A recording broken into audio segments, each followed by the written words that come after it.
That's the big leadership gap going on right now is people walk into a room, people walk into a company, a team, and they don't know. I mean, how open are these people going to be?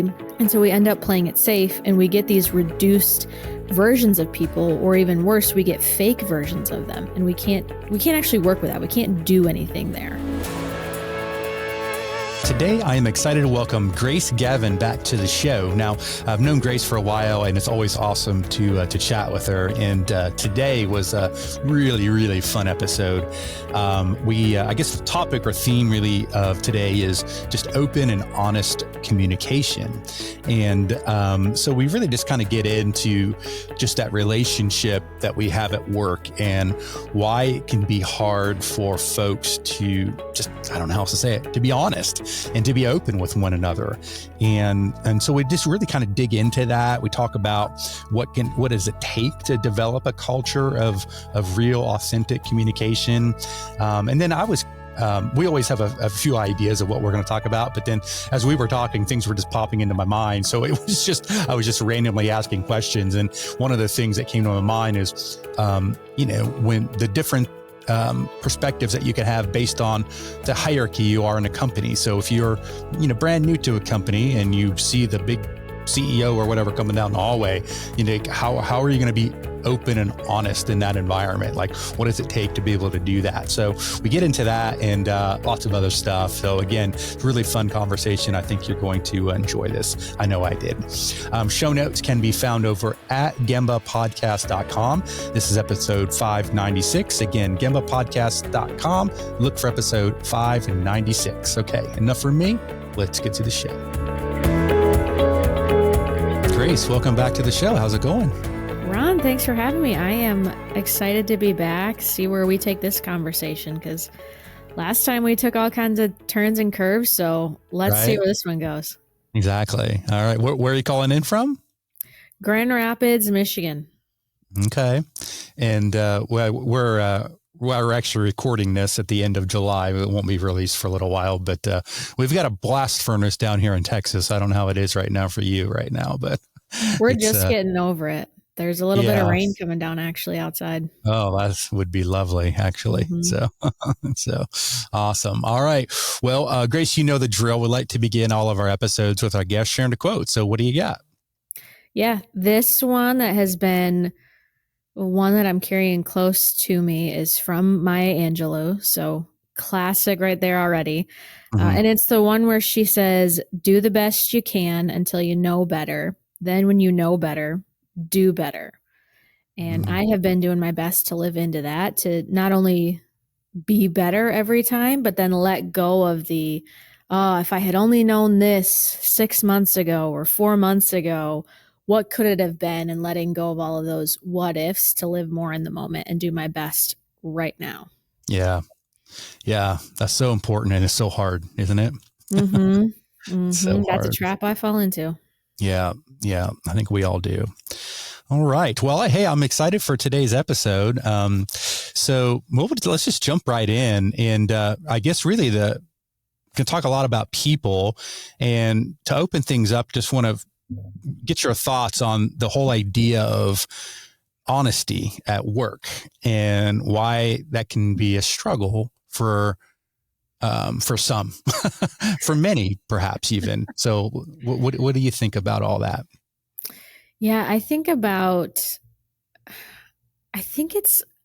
not a surface level problem, Ron, because I do think it's a big issue, but I think it's what gets talked about a lot more than the actual problem. So what I mean by that, at No Honesty, we define honesty as being truly and freely yourself, speaking into what you want and how you feel. And people struggle to do that at times. Like, I think about the conversation around being your authentic self is something that I hear a lot in the spaces that I have. And when it comes to that, people talk about we need to have courage, or it takes bravery to be who we are. But I always thought to myself, well, why? Why does it take courage and bravery to just be who you are? That should be just how you walk into the room, right? But that's not what typically happens in a team or in a business, especially if you're just joining them for the first time. And the reason I think that is, and what's kind of the hidden part underneath that, is because we don't know, or maybe we don't fully trust, or it hasn't been explicitly stated what the level of openness on the other side is to our honesty. If I'm going to tell you, hey, Ron, this is what I think, this is how I feel, here's my opinion on this project, I'm less likely to be 100% honest with you if I don't know or trust that you on the other side are going to be open to it. Said another way, that you're going to actually listen to it, that for just a moment, you're going to pause your wants, your needs for whatever it is around this project to just hear what it is that I have to say. And then we find our way through that. And I think that's kind of what I've been talking with clients about, is that's the big leadership gap going on right now. Is people walk into a room, people walk into a company, a team, and they don't know, I mean, how open are these people going to be? And so we end up playing it safe, and we get these reduced versions of people, or even worse, we get fake versions of them, and we can't actually work with that. We can't do anything there. So what role do you think, like, I think of, even here at Gamba Academy, we've got a team. We've all worked together for most people are like 10 plus years or whatever. So we know each other really well. But let's say we have someone that's new comes into the room and into the company. And, I'm sort of, managing director. So I guess I'm towards the top here. And if I walk in and they don't know me, they're going to be scared to talk until they get to find out that, I'm not, the big bad wolf or anything. At least I hope not. I'm not seen as that. But like, what role does that play? Like, sort of like where you are in the company on let's just call it the job titles or whatever. Like if you're with a bunch of your peers, right? Like you're all in the same role and that sort of thing. Is it easier in those environments versus, the boss walks in and, you're new and you're going to be really scared for whatever reason. You know what I'm saying? Like how does that work? Yeah, unfortunately, I see it all the time. And, Ron, I hope that people aren't afraid of you by any means. Yeah. And I don't think they I would don't be. think they are. But We'd have to take a survey, right, to really know that. Right. And I think what happens there, and when we kind of think about the hierarchy of a company, is every single time I work with a leadership team first to help them build these skills of communication and being honest and being open. Because then I go work with their management team or the next level down, whatever that looks like for them. And invariably, every single time I get that question that you're asking, how honest can I really be with leadership? Do they really want to hear what I have to say? Right. And they're working with me as a client. So the answer is yes, but that's not always the case. But I think the other thing too, that as we're higher up in leadership, higher up in a company, what we have to consider is the environment that we're in. And so what that means is that think about kind of the imagery that gets put out about a boss in the media, in our culture, right? It's the command and control type of leader still, the business owner that's slamming his fist on the table, or the leader who thinks it's my way or the highway. Those are your headlines. Those are the things that get put into movies. And so that is the assumption that people walk into a business with. And we have to overcome that barrier and be aware of it. And so that is where it comes in when I'm talking with clients about, we got to vocalize this and say, look, this is the kind of communication that we want to have. This is the culture that we're having, because otherwise you kind of just default to what the culture has out there, our society at large. And it's not a fair representation of leadership by any means. Very rarely do I meet an actual egotistical leader who doesn't want to hear from their people, that just wants it their way or the highway, because they don't end up being a leader for very long. But we got to recognize that that's people's kind of assumed expectation. Yeah. Okay. So, all right. Well, then let's kind of take it further then. So what do you think it takes to develop a culture of just real, authentic, open communication? I think it starts with defining what that means. And so when I work with clients, we say very clearly, look, here's the distinction between honesty and openness. We get really clear on that, the two differing skills, because we got to have that exchange of communication. So you got to have it clearly stated. And then we got to look at, how do we live into that? So yeah, let's say we say we're open and honest, but what does that really look like? Like I was talking with a client a couple weeks ago, and they had kind of a big, I'll say, misstep when it comes to open and honest. They had somebody who had to get some tough feedback on their position and how they were performing. And what ended up happening is they had a room full of 6 people in that conversation. But that conversation really should have been a one-to-one. Mm. And so the person who's getting this feedback doesn't really get an opportunity to be honest, because now you got 6 other people around the table who aren't really open to it. And so we got to live out those values as well, really pausing for just 30 seconds, a minute, maybe a 5-minute conversation with your people and actually hear what they have to say, which doesn't mean we have to agree with them, but we got to at least hear them. And so making it wildly clear in the definitions on what we're looking for, the actions that we're taking and how we're behaving in that way.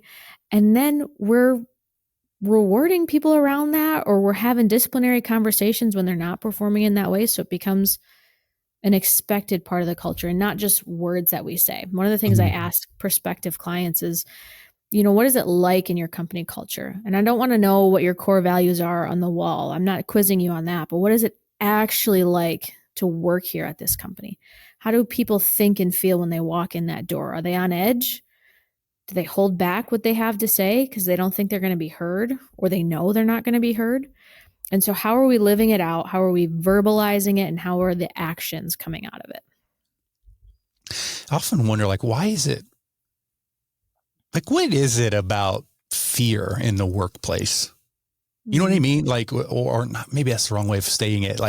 What's causing potential anxiety? Is it I guess it ultimately, are people scared they're going to get fired? So they think about, I got to provide for my family or something like that. You know what I mean? What are sort of the primal reasons you think for fear, for anxiety, for any of these bad things? Assume the boss is not a complete, bad person or something like that, right? But still, there's going to be people who are just nervous or whatever. Where do you think that comes from? Yeah. I'm asking as a leader of my own company, not that I see that, but you never know, right? What's inside of people's minds and their hearts? I think that's a really great question. I want to just sit with it for a second. Maybe we explore this together, because I don't know if I have the right answer either. But yeah, it is the fear. And I think also recognizing the carryover that people have from other companies. I had a leader that I was talking to one time that she left, a really toxic leader. Yeah. Talking, everybody turned over. It was not this leader's fault for some reason. And she got to the point where she said, I became toxic. It leached into me and how I felt that I had to lead.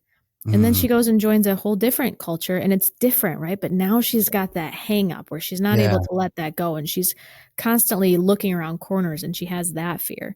So I think part of that comes into it, recognizing, what's the history there? This is a new company. How do we let go of that?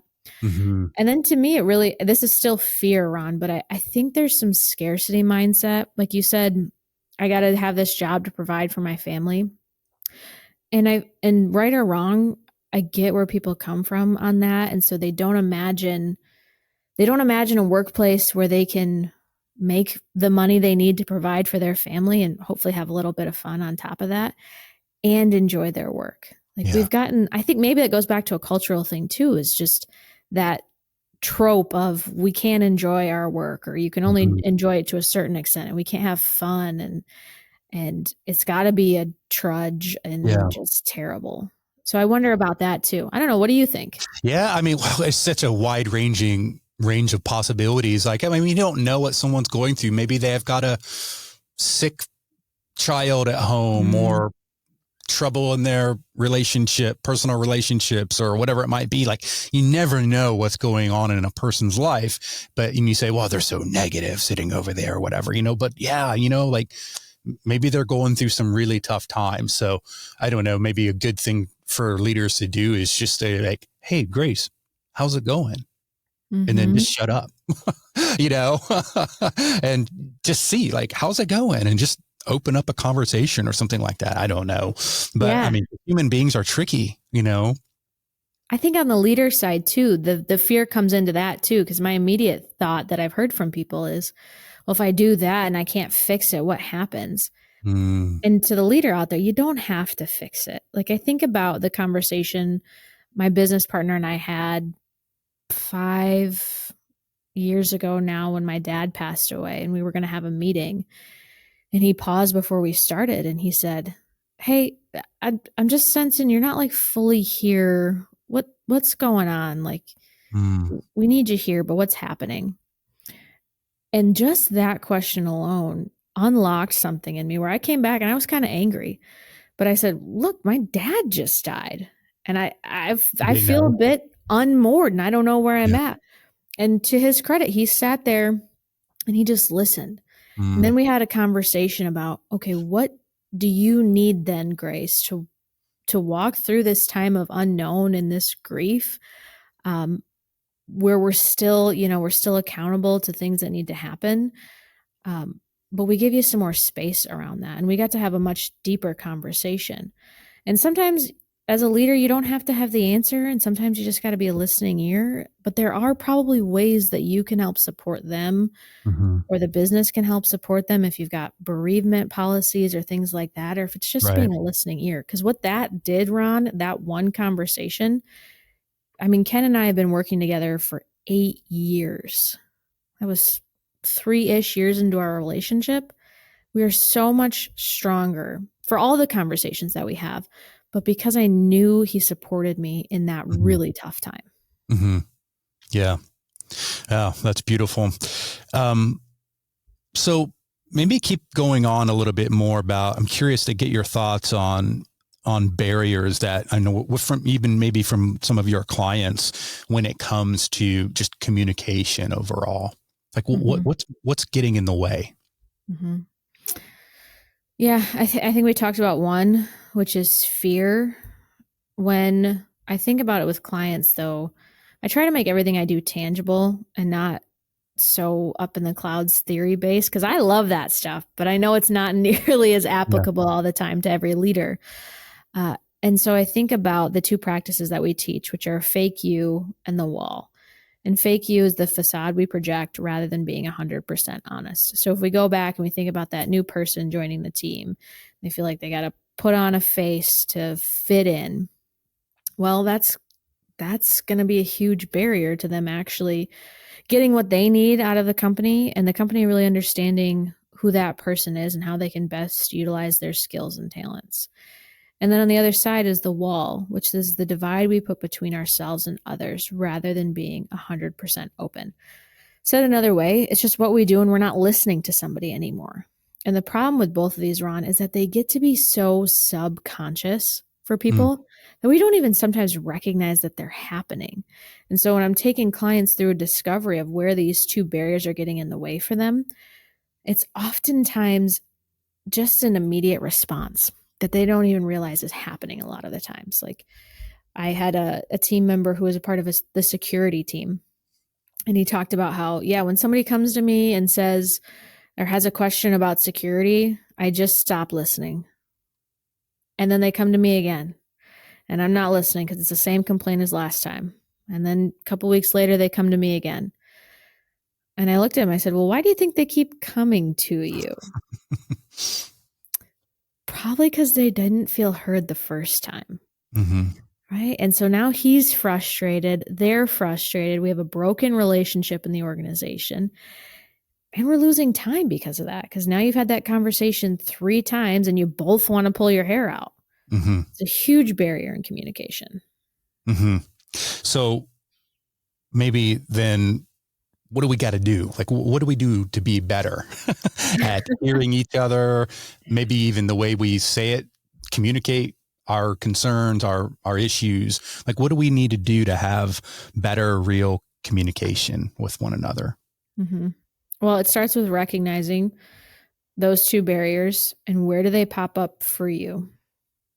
And then working on being aware of them and then bringing them down in the moment and asking yourself, why did that pop up? So, this is some self internal work that sometimes I get a little bit of pushback from leaders saying, well, if they just listen better, it'd be fine. Well, you as a leader are the cap for your team. If you're leading a company, you're the cap for the organization. So if you don't have a strong ability to listen, then you can't really expect your people to have a strong ability to listen to you. It's got to be a two-way street. And so the recognition part is huge. And then the other part I think about, Ron, a lot that maybe goes back to the fear too, but is inviting your people to call you out when you're Mm, being fake or when you're putting up the wall. So I have that with my team. And they will come to me and they will frequently say, Grace, I feel like you got a wall up on this idea. You are not open to it.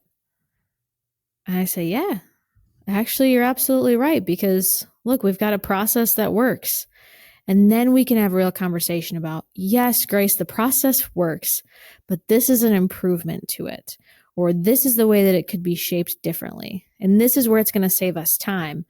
And where then I don't keep us stuck and not innovating and hmm having that accountability part too. And that's where I think it's important to have the common language around it, to not just say, well, Grace is change resistant. And so it's useless to try to talk to her. We'll just go around her and update the process hmm because that doesn't work. But I see it happening with clients. And so it's that the awareness, the recognition, working on yourself, and then holding your team members accountable to it as well and helping each other grow. So talk about accountability, because that word that's a hot button word sometimes, because it can be really frowned upon, like, don't tell me what to do, right? Sort of thing. Like, but talk about the importance of accountability in both directions, from leadership down and up to leadership. Like, why do you think it's so, first of all, in my opinion, it can be difficult. Perhaps you disagree. I don't know. But what is it about it that makes it so tricky? Mm-hmm.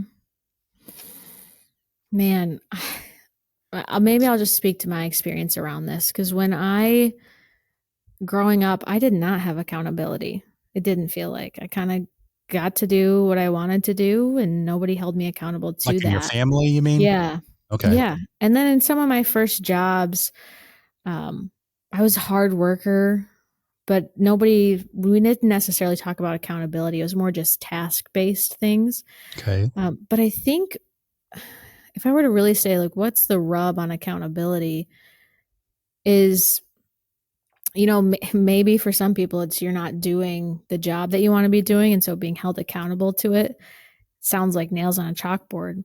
But Yeah. for me, I think every time somebody has held me accountable to what I say I'm going to do, and I get really frustrated by it, it's because I'm frustrated with myself because I know that I am not performing at the level that I want to be, that I'm holding myself back. And so Ken, my business partner, might say, hey, Grace, you said you were going to hit this sales number by this quarter and you didn't. What happened?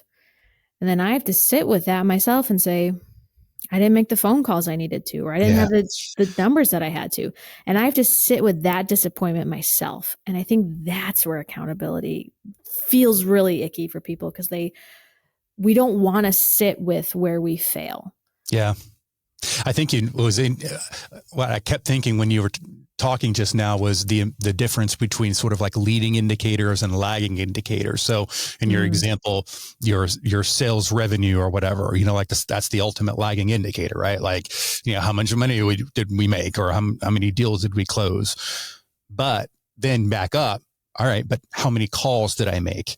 Right. And so maybe as good leaders, the accountability comes in, not just on like, hey, you didn't hit your sales number. Well, yeah, but I should have already known that you were behind on your number of sales calls. You said you were going to do 10 sales calls a day. Well, how did that go over the last week? Right. Did you make 50 this week? If it's talk to them on Friday, you know what I mean? So Yeah. really kind of turning it around and thinking about that accountability on those leading indicators, because if you wait for the lagging indicator and then it's just like, okay, yeah, we all lose. Yeah. If we didn't sell enough, right? The whole company suffers, not just that individual. Right. Yeah, that So, is a great distinction there. And then I think about the other part of your question was what about from the individual to leadership and the accountability side of things. And I think that right. goes back to the kind of culture you have, because if you don't have a leader who's willing to hold you accountable or they are weird or fearful around it, then you holding them accountable, that is the concept around managing up, and that is exhausting. I have Mm-hmm. people ask me about that all the time. Like, what if my company doesn't want to do this, or I don't think my leader is going to do this? Like, you can manage up for a while and hopefully there's change that happens. But if there isn't, it's exhausting. And Yeah. especially when it comes to accountability for all the reasons that we talked about, Right. that becomes really difficult. Right. So maybe to wrap things up, I'm wondering if there's someone listening right now. Maybe they're newish, if you will, to a company, or maybe even just that's a younger person that's just newer to working in general. Like, what are some pieces of advice that you could give them as it relates to all the things that we've been talking about? Mm. The classic one that always gets given to young people, I think, is to find a mentor, which I think is good advice. But especially if you're in a larger company or even really a small one, is to figure out, is it your manager? Is it your leader? Is it somebody else in the company? Find that person who they're on the trajectory that you want to be on, or whatever it is, and then figure out how you can help them. Yeah. Right? You can ask them Yes. to go to lunch and do coffee and ask them all kinds of questions. But you're not going to get nearly as much as if you ask them, hey, how can I help you? And maybe they let you in on a project, or maybe they talk through something with you, or they just see that you are somebody who wants to help. I think about my life and my career trajectory. It is because I found those people and I said, let me help you. Mm-hmm. Let me help you. Yeah. And then they turn around and they're like, how can I help you? And then it becomes a win-win situation. Man, I love that. It brings back so many memories for me back in my earliest days. I worked at two cell phone companies that now don't exist, but Motorola and Nokia was where I started my career as a young engineer. I remember just running around, and this guy named Jory Foistel's his name, and great guy. And he's so smart, and he was sort of like my boss, my mentor, or whatever. And I really looked up to him. And I remember just in those early days, I would just sort of like follow him around and just offer to help, and just not in a way, not being annoying or anything like that, but just finding ways to be involved and to add value whenever possible. And if there was things that nobody really wanted to do that had to get done, I just did them. You know what I mean? And I was dependable. Like I don't know where I learned that from, maybe my parents or something, but just try to be dependable. Right. And, and then one thing leads to another, and next thing you know, you're the boss kind of thing, but yeah, I remember those early days. It's fun to look back on that, on your career, and those people that really made an impression on you, Absolutely. Yeah, good stuff. Well, hey, this has been fun, Grace. We always have awesome conversations. I appreciate you coming back on. Do you have any sort of final words of wisdom or any pieces of advice you want to leave with the folks? I think the biggest thing that I can ask for people is to just take stock of your leadership, whether you are in an actual leadership role or there's people who look to you. One of the amazing things, the quotes that it's also running around in my mind lately, is that it's from a pastor at our church, but I think it's so applicable to business too. And he said, you don't get to decide if you're a leader or not. Said another way, like, people are going to follow you. What you do get to decide is if you are a good example of a leader or if you are a poor example of one. And so to me, the foundation of leadership is your ability to be honest and your ability to be open. And so my ask of people is to just sit with that for the next 5 minutes or so and just think, how well am I doing that today? Where can I improve tomorrow? How can I be a good example of a leader? Yeah. Oh, awesome. Hey, Grace, if people wanted to connect with you personally, what's the best way? LinkedIn, all that kind of stuff? You can either shoot me a message on LinkedIn. Would love to have a conversation if you want to take this further, or send me an email. Simple as my email is grace@nohonesty.com, and that is KNOW. That's an important distinction, little play on words there. But yeah, LinkedIn, email. I love talking about this all day long. We could go forever, Ron. No honesty, that's so smart, because like you said, There's a little bit of marketing in there. Right. That's great. Easy to remember. Okay, wonderful. And we'll have everything linked up in the show notes so people can find you there as well. So, awesome. All right. Well, hey, thanks again, Grace, and I look forward to talking again down the road. Yeah, thanks, Ron. I loved it. All right, take care. Thanks for listening. Whether you've been on the continuous improvement journey for many years, or perhaps you're just getting started, Gemba Academy is here to support you. And while we're best known for our more than 1,500 Lean and Six Sigma teaching and virtual tour videos, we also have a team of experienced Lean and Six Sigma practitioners available for one-on-one coaching, as well as a variety of Lean and Six Sigma certification options. To learn more and to schedule a demo, head on over to gembaacademy.com.